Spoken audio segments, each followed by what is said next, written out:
Next is about the anaphylaxis. Anaphylaxis means an allergic reaction which is bit exaggerated or something where a substance which is not accepted with the body and then it produces a reaction. Allergic manifestation can be presented in different systems like either skin, which is very common where they will have flushing urticaria, so on, edema and so on, itching and rashes over there, or it could be over the eyes where conjunctiva could be irritated, or in the respiratory system it may produce nasal congestion, discharges, etc., sneezing and or sort of wheezing also occasionally, or cardiovascular pathologies can occur, cardiovascular changes can occur, which may present with the syncope or chest pain, palpitations, or gastrointestinal symptoms like dysphagia, nausea, vomiting also can occur. Neurological symptoms like headache, dizziness, vision being blurred, or rarely seizures. There could be a metallic taste in the mouth and then a sort of confusion. These can occur as a usual symptoms of allergy, or what we call as the mild anaphylactic conditions. But occasionally, either with these precursory symptoms or without precursory symptoms, all of a sudden there could be a sudden fall in the blood pressure. See, majority of the anaphylactic shock conditions. Now, anaphylaxis can result in what we call as anaphylactic shock. It can occur with any of these precursor symptoms or many times without these precursor symptoms. Suddenly, there could be a reduction of the blood pressure, blood vessels will be dilated, and as a result of that, patient will be losing the consciousness, and that's exactly what we call as the shock. So, anaphylactic shock can occur. It's almost more common when a drug is administered intravenously. Whenever a medicine drug is administered intravenously and then it produces a allergic reaction, it usually results in anaphylactic shock. Whereas the contact allergies, allergies which can occur due to exposure to the skin or exposure to the gastrointestinal tract or exposure to the respiratory system, rarely produce anaphylactic shock. So the risk of shock is more whenever you administer a drug intravenously, and that's why any of such drugs which are known to have a cause of allergy, rather any of the substances which would have a protein content, before they are administered, you will have a test dose. A small dose is given subcutaneously. See whether there is an abnormal reaction or not. If there is a abnormal reaction on subcutaneous administration of a small dose, a micro dose, then you will not give the full dose by intravenous route. That subcutaneous administration producing the reactions at the site where there will be urticaria or the hyperemic reactions can be managed easily, it may not result in a serious complication. Whereas a anaphylactic shock can have a serious complication. And the drugs which can be used in a patient of anaphylaxis in general in are generally the drugs like epinephrine. Epinephrine or Adrenal is the drug of choice in case of the shock, anaphylactic shock conditions if the blood pressure is reduced. Antihistamines are often used, but in a shock condition, these have lesser benefit. The H2 receptor blockers, antagonists like cimetidine, ranitidine, also can be given to reduce the symptoms of gastrointestinal tract upset. Bronchodilators are often used albuterol, but not the diriperin. The beta blocker drugs or beta stimulant drugs are often used there. Corticosteroids have a lesser role, like methylprednisolone or prednisolone, have a lesser role in the anaphylactic shock, but the drug of choice is always epinephrine. Rarely, inotropic drugs like glucagon or vasopressors like dopamine also may have to be used. But primary approach of the management would be the first of the management would be airway management. As in case of any other shock, you have to give a ventilator support if necessary. High flow oxygen is necessary. Cardiac monitoring as we deal with any other shock conditions.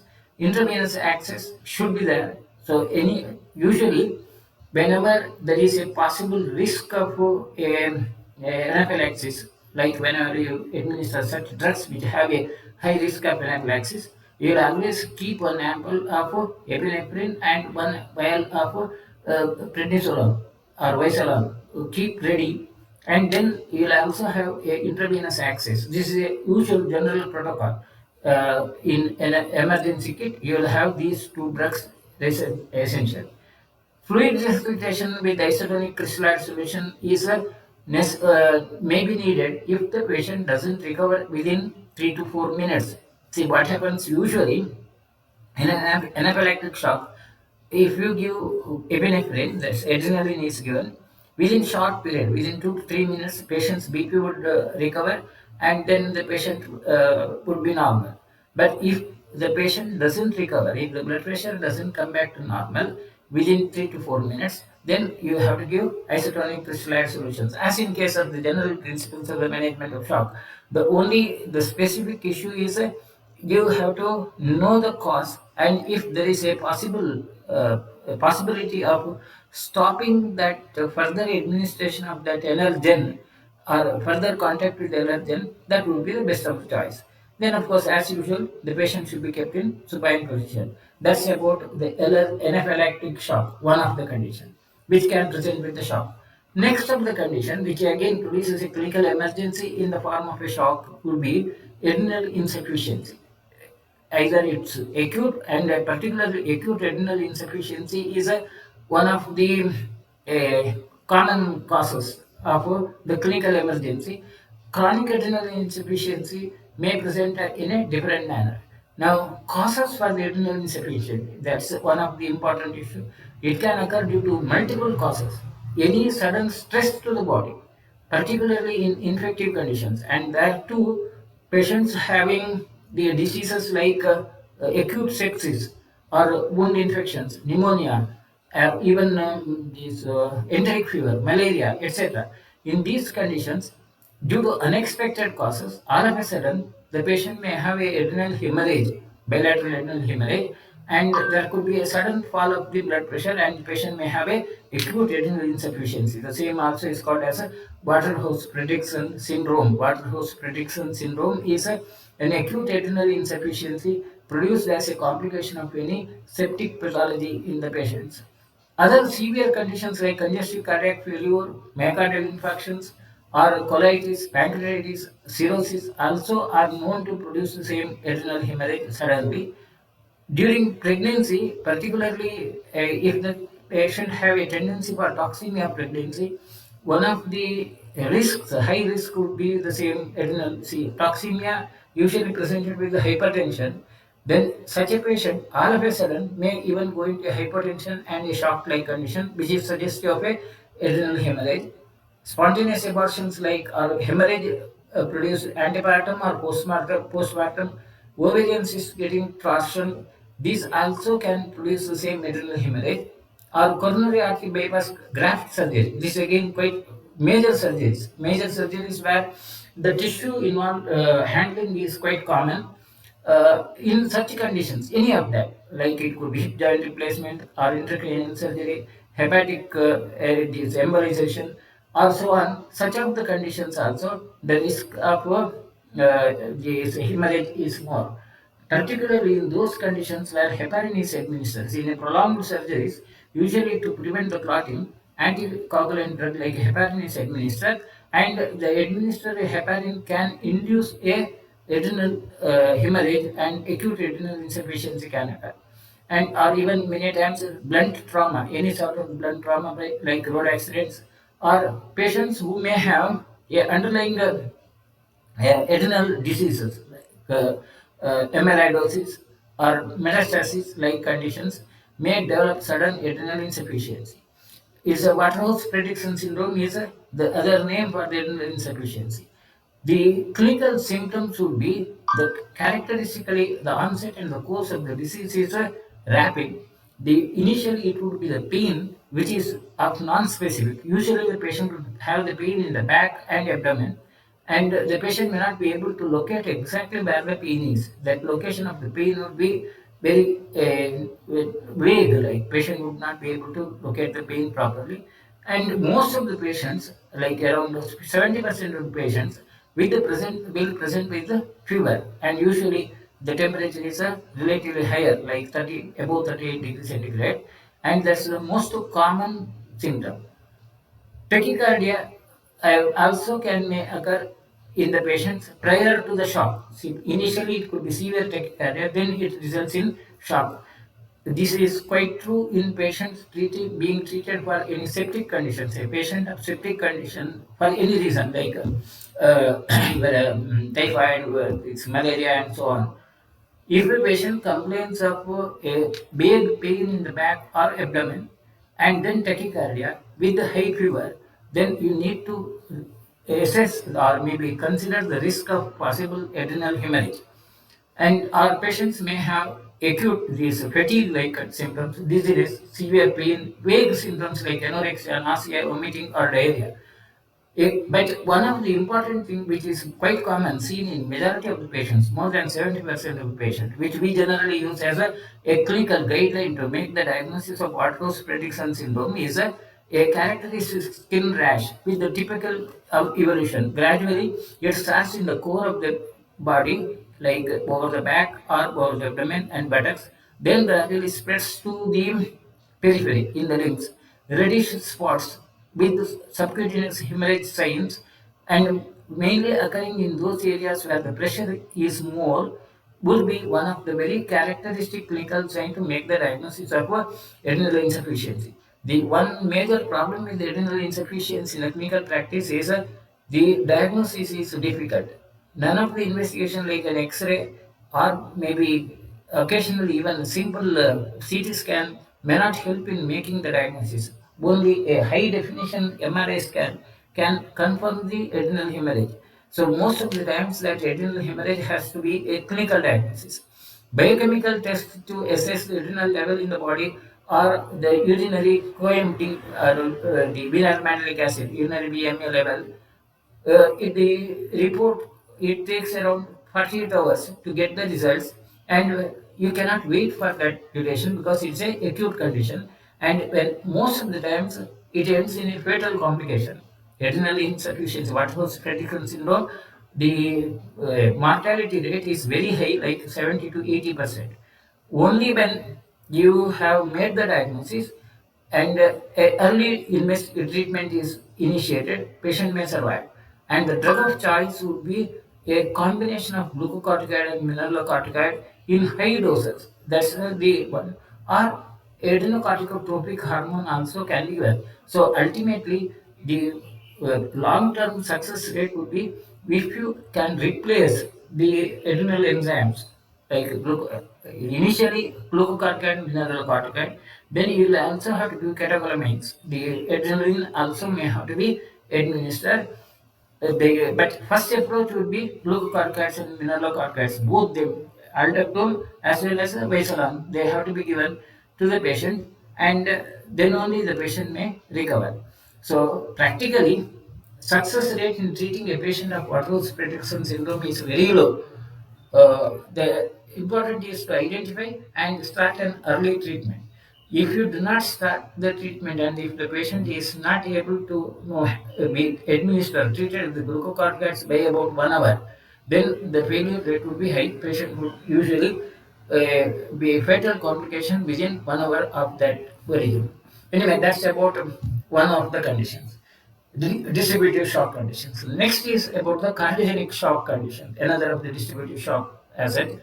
Cardiogenic shock is due to sudden failure of the heart to pump. It could be due to many reasons. It could be due to ischemia, it could be due to arrhythmias, or any of such reasons where the heart may stop functioning, which also is called as the cardiac arrest like conditions. Whether there is a real cardiac arrest or a pump failure, otherwise, even if the heart is pumping in a very severe heart rate, then there could be a pump failure. So ultimately, a pump failure, that's heart failing to pump the blood properly, can result in shock, and that's called as a cardiogenic shock. Typical clinical signs are the cyanotic skin, cyanosis, or ashen-like, that's grayish signs, and cool extremities. Pulses will be rapid, peripheral pulses will be rapid and faint, and it also could be irregular. Jugular venous tends to be distended, and there could be typical crepitations in the lungs, bilateral crepitations in the lungs. And if you have waited for a few hours, even there could be peripheral edema. So lungs, crepitations in the lungs is due to the same edema phenomena, due to improper circulation, that there will be edema in lungs, and edema occurs in the lungs quite early. So you will find the crepitations, bilateral dependent crepitations, which are characteristic of the cardiogenic shock conditions. Then heart sounds are not very audible. They are usually low intensity sounds are heard, and characteristically third and fourth sounds. You may not have the typical dub dub. Instead, you will have some blub blub dub dub like sounds, which are characteristic, and we usually call them as third and fourth sounds, which usually suggests of a poor prognosis. The pulse pressure is very low usually, and the patient would be having severe tachycardia. Many times the tachycardia is so much that it may not be possible to count the pulse rate even. And there will be always all the signs of hypoperfusion, as we have discussed earlier, like the blanching sign and the venous refilling sign also could be reduced. Patient may have altered mental status, or as usual, as in any of the other shock conditions, patient may become unconscious. Postural hypotension is also very characteristic feature, and decreased urinary output in due course. So later, the other symptoms are the same symptoms which you have discussed in case of the shock. The only issue is the cardiac signs which are characteristic seen, and in such conditions, the one of the major problem would be to identify the cause. The general principles of the management of the shock hold good here also, but epinephrine-like drugs should be very carefully administered, whether they are needed or not. Revival of the patient, like CPR, cardiopulmonary resuscitation, whether it is needed or not. That's what we have discussed in the beginning. CPR and cardiac arrest we have discussed in the beginning. The same principles hold good in management. The only issue is you'll have to know whether it's really cardiac arrest or CPR can help, or whether it can do only the other management. The treatment would be better treatment would be always by cost specific reasons. One of the cost specific approach. One of the usual first aid treatment would be giving diuretics. Diuretics along with the IV fluid and the glucocorticoids as well as epinephrine like drug. But when you give epinephrine or adrenaline like drugs, if the patient already has an ischemic lesion in the heart, it may worsen. So you have to be careful when you administer epinephrine, and hence a detailed investigation like echocardiography should be done as early as possible. Dopamine is the drug of choice to improve the cardiac contractility. In such conditions, one of the drug of choice is always dopamine than the adrenaline. But initially, it could be used. Norepinephrine is started usually at a low dose of 0.5 microgram per kilogram per minute, and then it can be increased to maintain the arterial pressure of 60 millimeters of mercury. This is a better choice of the treatment if the patient doesn't have any ischemia. If we are sure that the patient doesn't have any ischemic heart disease, norepinephrine is a better drug, or epinephrine also could be a better choice of the drug. When you are not sure about this, dopamine is the drug of choice to improve the cardiac contractility and in the patients with the hypotension. And the one of the major advantage of dopamine is it may increase the oxygen demand of the heart, but not to the same level as that of epinephrine. So it's compared to adrenaline, dopamine is safer in ischemic conditions, ischemic heart conditions. And the usual initial rate is quite high, like 5 to 10 micrograms per kilogram per minute. And then the rate could be adjusted to maintain the blood pressure. And the usual target blood pressure would be you have to maintain a systolic blood pressure is higher than 80 millimeters of mercury, and the pulse pressure should be average on an average would be 60 millimeters of mercury. That would be the target, and the rate has to be administered in that levels. Like at times, it may be very high dose, like 20 microgram per kilogram body per minute, also may be required. So with the dopamine, as we have discussed earlier, dopamine administration requires a continuous monitoring and careful monitoring, which is difficult and possible only in a intensive care unit situations. Dobutamine is the other drug over the dopamine, and if the systolic blood pressure is a moderate to high as such, that's about one more of the cardiogenic shock.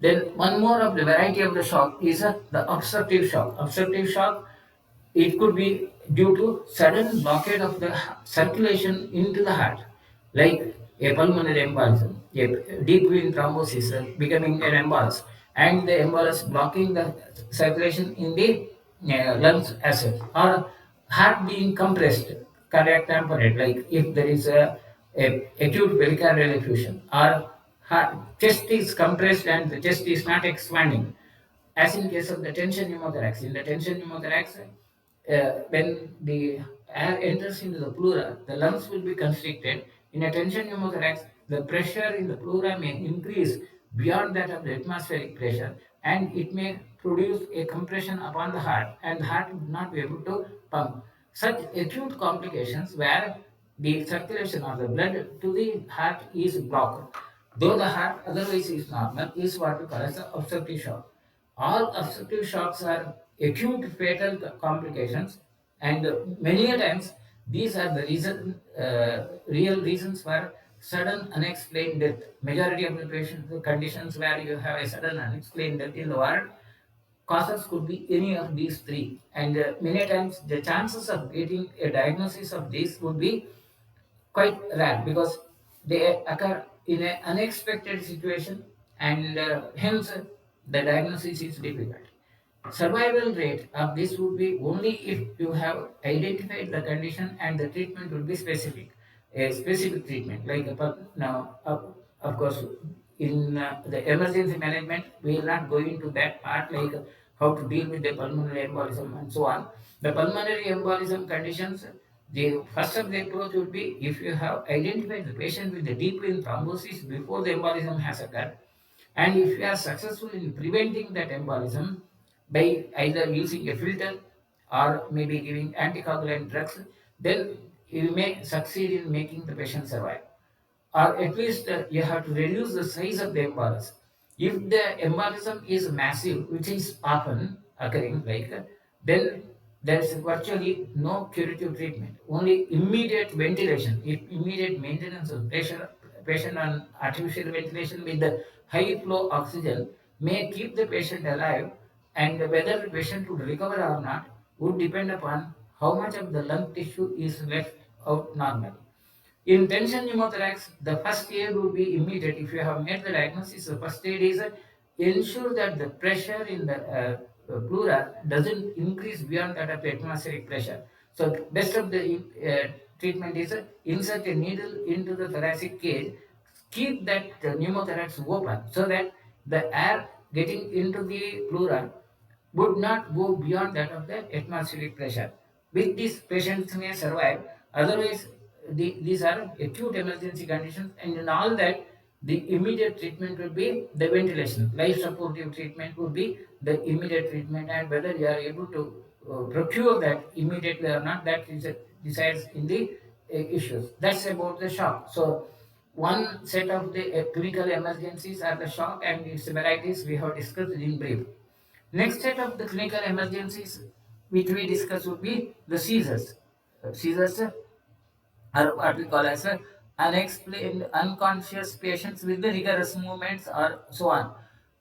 The seizures are classified into different classifications based upon their clinical presentations, and the usual classifications are absent seizures where the patient would not be able to respond to the surrounding conditions, and then there is a seizures like attack, uncontrolled movements, complex partial seizures, or generalized tonic-clonic seizures. Now, more important from our emergency point of view are these generalized tonic-clonic seizures and epileptic seizures or epilepsy partialis continua, and status epilepticus is the most important part of our clinical emergencies. The others like absent seizures or complex partial seizures may not be a clinical emergency directly, but indirectly they can produce emergency. So whenever we deal with a clinical emergency in emergency medicine, the first priority would be about the status epilepticus and generalized tonic-clonic seizures as such. Now, why the seizures occurs? That's the issue. The central nervous system, the conduction of the impulses in the nerves would be regulated by both inhibitory and excitatory these neurotransmitters. There are neurotransmitters, chemicals which are secreted in the synapse of the nerves, which either can make the action potential move through or can prevent the action potential moving through the synapse into the next neuron.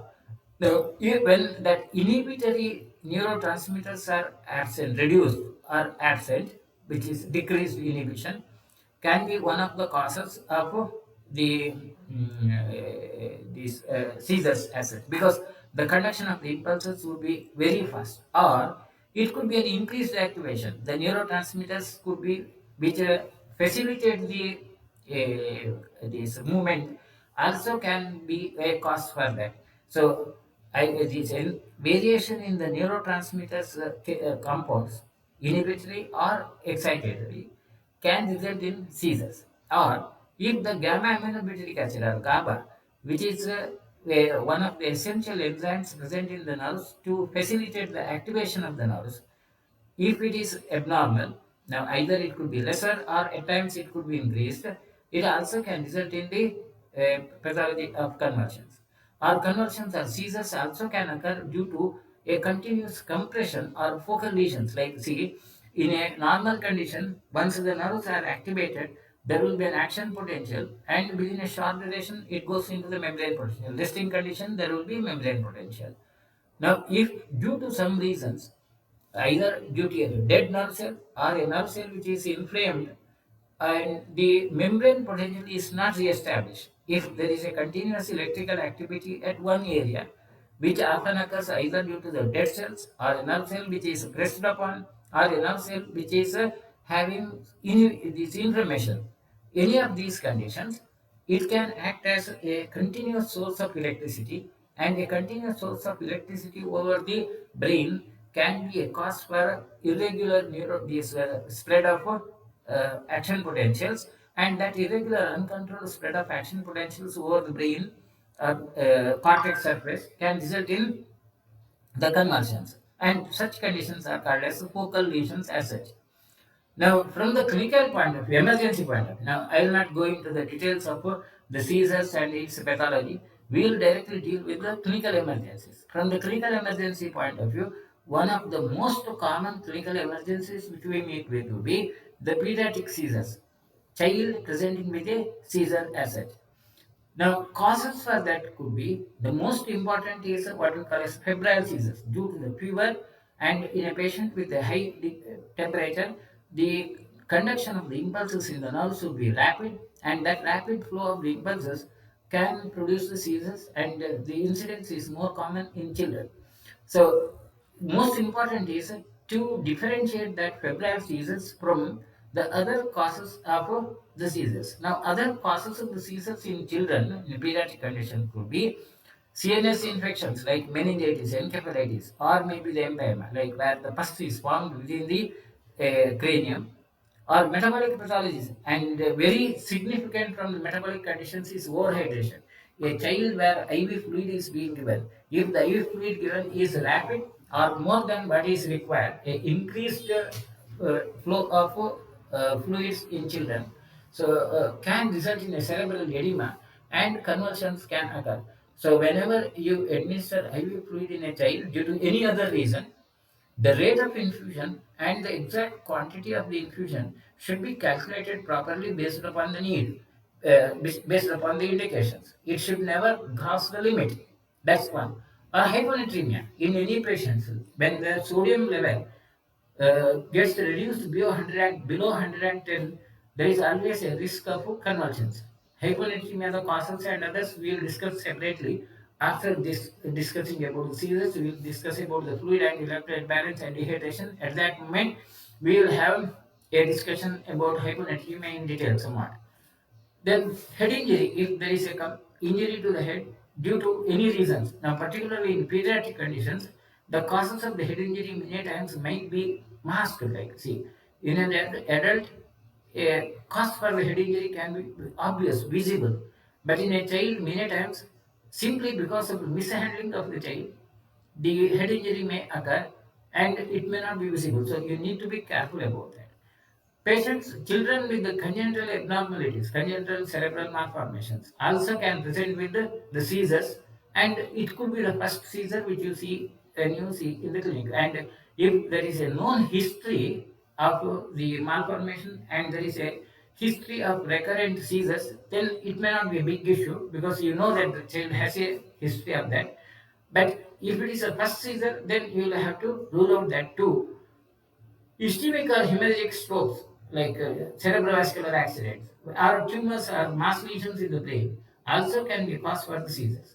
And as I told you, febrile seizures are one, and then epileptic syndromes. Epilepsy, as such, is where there would be a focal or non-focal epilepsies, would be the other causes as such. Now, from the clinical point of view, again, from the incidence point of view, majority of the febrile, these pediatric seizures, you will see would be the febrile seizures. So I will go into the febrile seizures to a certain extent in detail. Rest of the other seizures we will just discuss casually.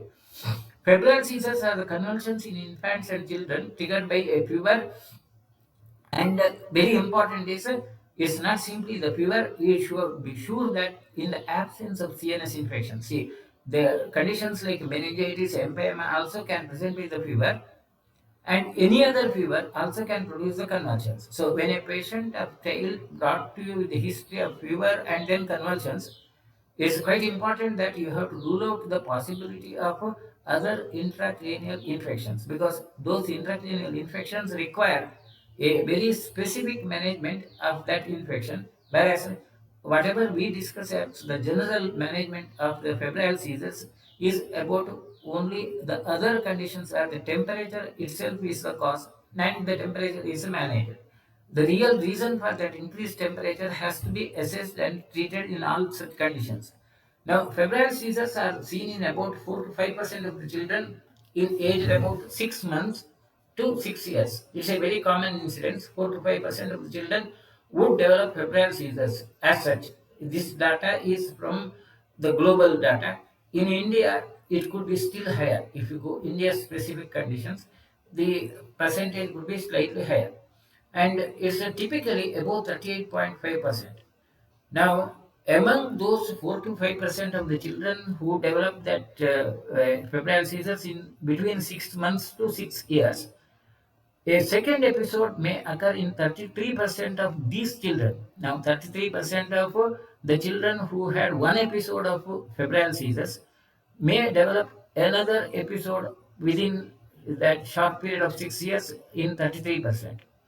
And among these 33% who had the second episode, only 50% of those may have a third episode.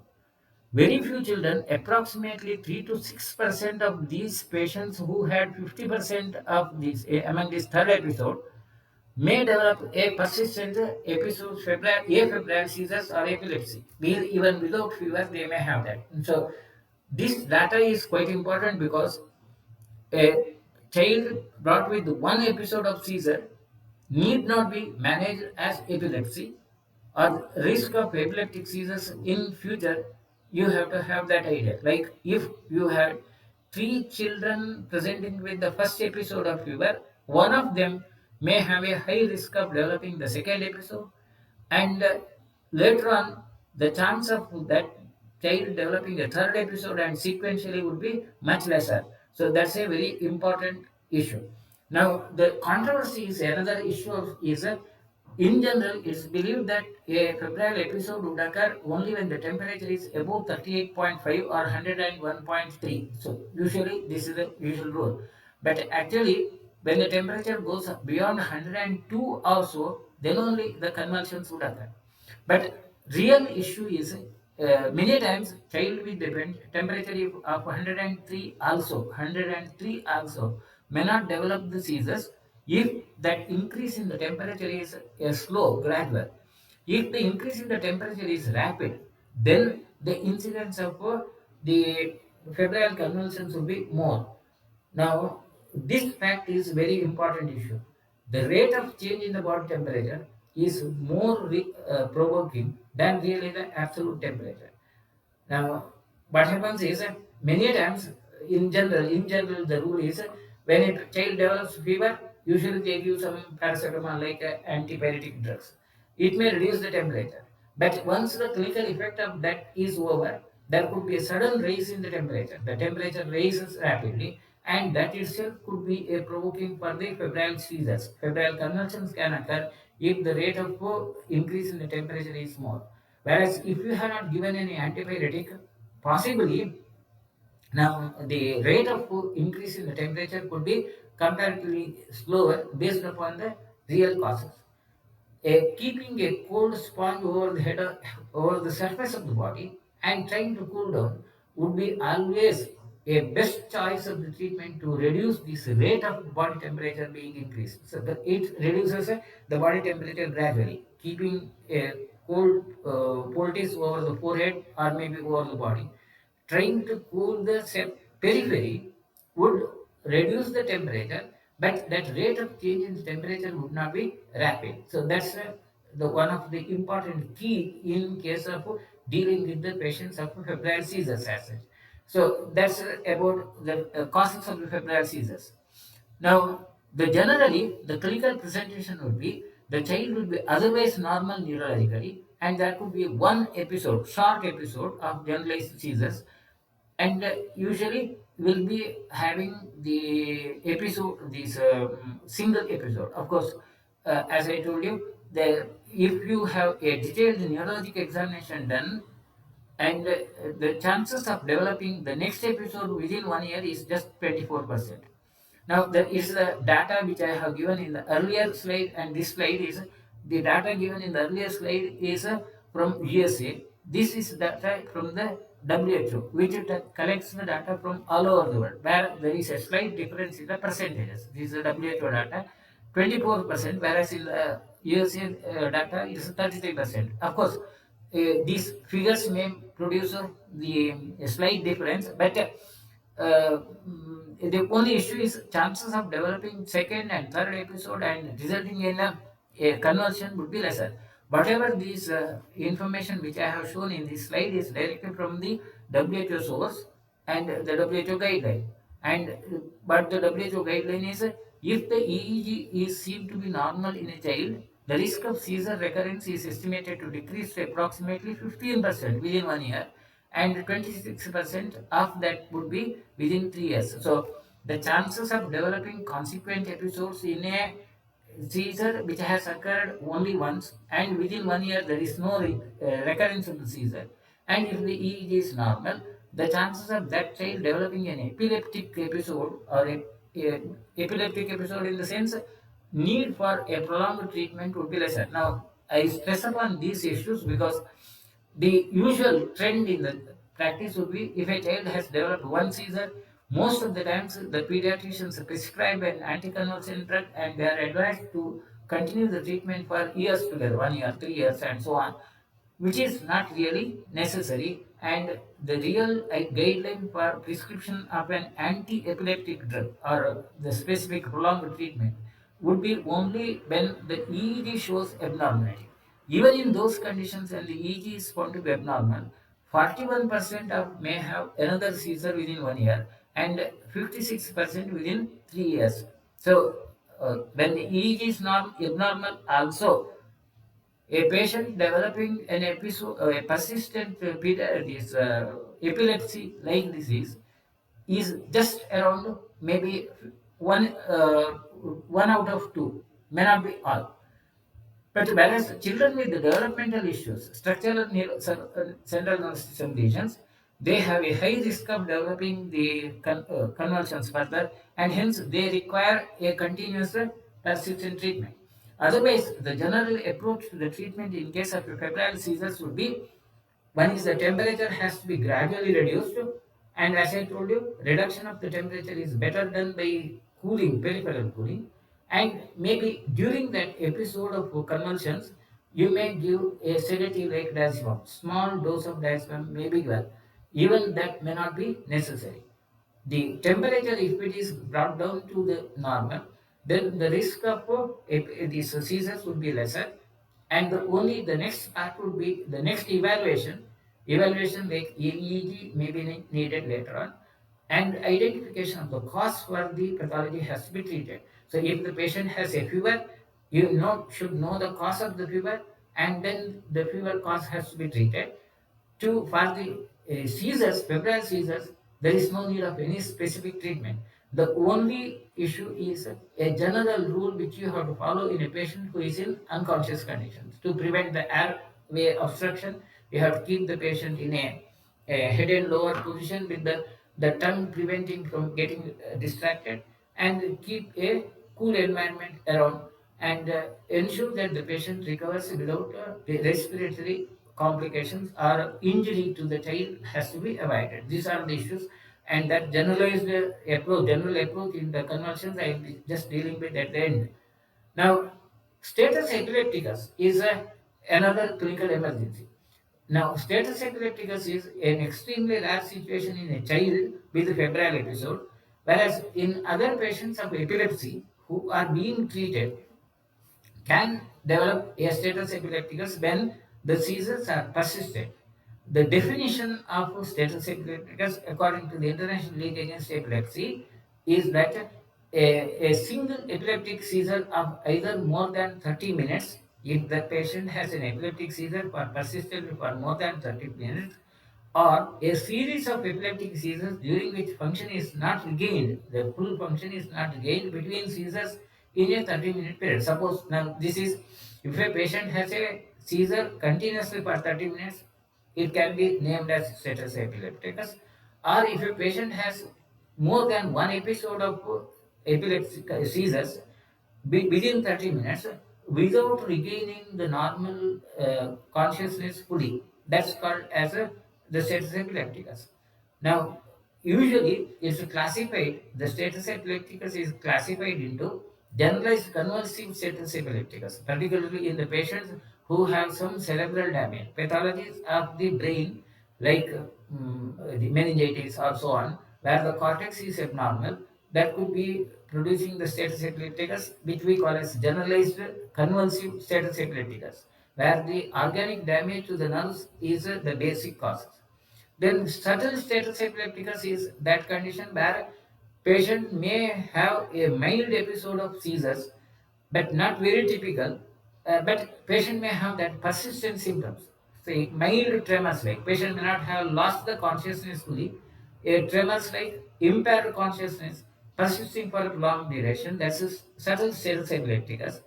Non-convulsive status epilepticus is simply an absence or complex partial, now, where the patient has not lost the consciousness at all, but there is a persistent movement, single, some uncontrolled movement in some part of the body, either limited to some part of the body, fingers or hands and so on, which also called as Jacksonian epilepsy. It could be also categorized as status epilepticus as non-convulsive status epilepticus or partial status epilepticus. Partial status epilepticus is exactly where the patient may have very moderate changes in the consciousness, and there could be a mild symptom limited to single part of the body, maybe one finger, one hand, and so on, where there could be movements. These are not clinical emergencies. The clinical emergency is a generalized convulsive status epilepticus only is the clinical emergencies. Causes for the status epilepticus is important. When a patient of epilepsy presents with the status epilepticus, you need to identify the causes. Many of these causes require a specific treatment. Among those causes it can produce would be a cerebrovascular accidents like a hemorrhage or maybe a clot in the brain can result in hypoxic injury. If the oxygen supply to the brain is reduced due to any other causes, a respiratory or other symptom, also can result in a epilepsy-like lesion. And the tumors in the brain, subarachnoid hemorrhage, injury to the head, now, another important is certain of the drugs can induce the seizures, and among those commonly used drugs which can result in seizures are one theophylline-like drugs which are used as a bronchodilator in respiratory pathologies, or isoniazid which is used as a treatment for tuberculosis, or this can be a cause for that. And of course, for the isoniazid, usually now it's as a rule that in the market, whenever you get an isoniazid tablet, you will have pyridoxine along with that tablet. Essentially, it's to prevent this complication. So, risks of isoniazid developing or resulting in a status epilepticus now is lesser because, as a rule, you get pyridoxine combined isoniazid. You will never get isoniazid alone as a drug as such, and hence though theoretically we consider isoniazid as a drug, practically it may not be seen now because it's always given with an antidote. But still, very rarely you may have that issue. Then alcohol withdrawal also can result in a status epilepticus conditions, particularly those who are addicted to alcohol for a long duration and heavy drinkers. They may develop status epilepticus, and if it is withdrawal is sudden. Patients having electrolyte abnormalities like hyponatremia, hypercalcemia. These we will be discussing separately. Electrolyte imbalances we will discuss separately. Patients of hepatic encephalopathy also can present with status epilepticus. Tumors of different sorts, CNS infections, toxins, particularly sympathomimetic drugs, can result in status epilepticus. No, so important is when a patient presents with the status epilepticus, it is important to identify the underlying cause. Now, there is one more of the variation is the partialis continua epilepsy. Partialis continua epilepsy again could be of two categories, type 1 and type 2. Type 1 is where there could be intermittent and temporary involuntary twitching in some parts of the body, in some set portions of the body. Whereas a continuous persistent convulsions may not be seen very commonly in that. Generalized convulsions, gradually it may result in a generalized convulsion. Starts with the simple triggering this twitching movement somewhere in the body, and then it becomes gradually the other way. Whereas type 2 is where there will be a progressive, and that's patient has one episode, then results in another episode, and gradually every time the episode would be of a longer duration, and at one stage it may become a this epilepsy like condition, which is also called as Rasmussen encephalitis. It's not common in our area. In India, this issue second type is rare, but a progressive condition also can result in the epilepsy. In a patient of status epilepsy conditions, the major risks which can occur, complications which can occur, is that because of the continuous convulsions, particularly generalized convulsions, the total temperature of the body may increase and it may become hyperthermia, and that hyperthermic complications can occur. So, from the management point of view, you need to consider that temperature, though that temperature may be effect of the epilepsy, it needs to be controlled. Then a persistent status epilepticus can result in respiratory acidosis, and hence you have to assess that acidosis. Acidosis, as such, we will be discussing separately as in a separate cause. So, correction of the acidosis with the alkalizers like soda bicarb may be necessary. A status epilepticus also can result in a hypotension, that the symptomatic treatment of with the adrenergic drugs, either mephentin or dopamine, may have to be given. Respiratory failure can occur in case of status epilepticus, and hence the management also would be requiring support to the respiration. Support to the respiration we have discussed in the beginning, like, and respiratory complications as such, failure as such, we will be discussing separately now after this. After this, considering the epilepsy, the next part will be respiratory emergencies, where we will discuss about the principles. Then rhabdomyolysis, a continuous contractions of the skeletal muscles can result in dissolution of the damage to the muscles, and the muscles will become edematous later. So in that condition, symptomatic treatment of analgesics and maybe local support may be required. A patient of epilepsy always has the risk of aspiration, and that has to be prevented, and that has to be prevented by the general rule, like you have to prevent the tongue from getting blocking the respiratory tract, keep the head end lower and turn the head to the side so that saliva doesn't get blocked, or you may have to do repeated suctions. That's about the general management of any patient with the presenting the epilepsy. Epilepsy pharmacotherapy, the drugs which are used for the epilepsy. Now, the drug of choice is valproic acid, or the salts of the valproic acid, levetiracetam, Levitril, that's the words given. These are phenobarbital, a relatively older drugs. These are specific anti-epileptic drugs. Whereas the drugs like propofol, midazolam, or ketamine, which is used as general anesthetic, also may be required in a patient of status epilepsy. But whenever you use these propofol or ketamine, a general anesthetic drug, a respiratory support has to be done. So they have to be used only in a situation where you have that facility like a Boyle's apparatus. keeping ready, and then they have to be given. Whereas the drugs like phenobarbital, valproic acid, they can be given in a general condition for a symptomatic relief of the convulsions. These are all only symptomatic relief, but ultimately the treatment would be based upon the real causes of the status epilepticus as such. That's about the status epilepticus and grand mal convulsions. We will discuss these the next issues like petit mal epilepsy, a relatively less important condition from the clinical point of view in the next session. So if there are any questions, we will try to answer, then we will wind up, right? Okay, fine, no questions. We will close. Right.